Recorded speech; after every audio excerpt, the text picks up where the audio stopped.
ndo Yanga. Hii ndo Yanga. Dakika 93 wanaweza kupata goli.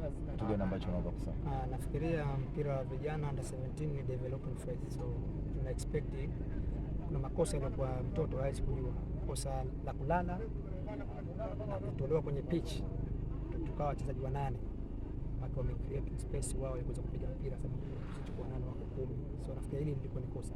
Ingekuwa ni senior ni mkubwa asingekubali kazi ya kulala.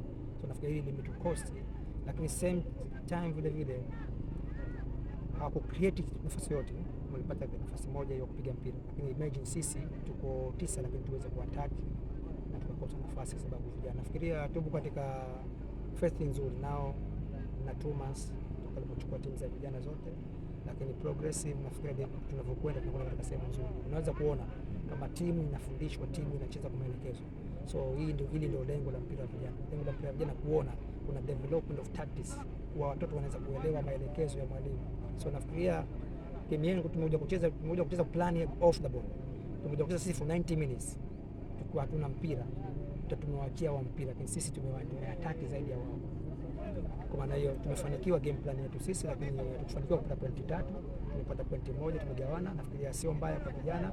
Game 6 tumeshinda 4, tumetoka sare 2, statistic goli 20 tumeshinda na tumetiwa goli 2.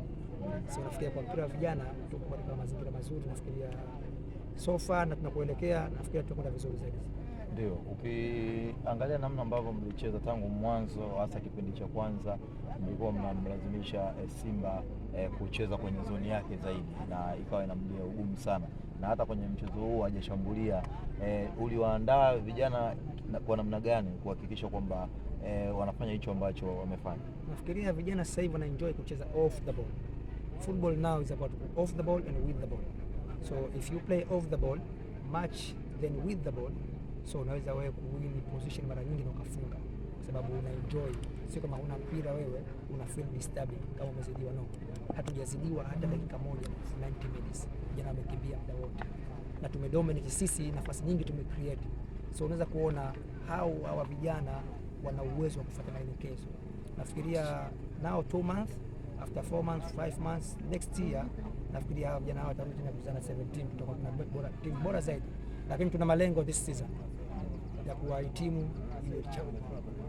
Nafikiria hii ndio dhamana yangu mimi na kitu ninachokihitaji msimu huu kwa 17. Unaona ikitimia, kwa sababu sasa hivi ukiangalia leo umepata sare, lakini ukiwa na faida ya mchezo mmoja mkononi, kama utafanikiwa kushinda manake utakuwa unazidiwa alama moja na mpinzani wako, kwa maana Simba Sports.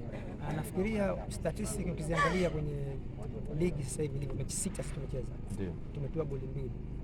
Tumeshinda goli 20.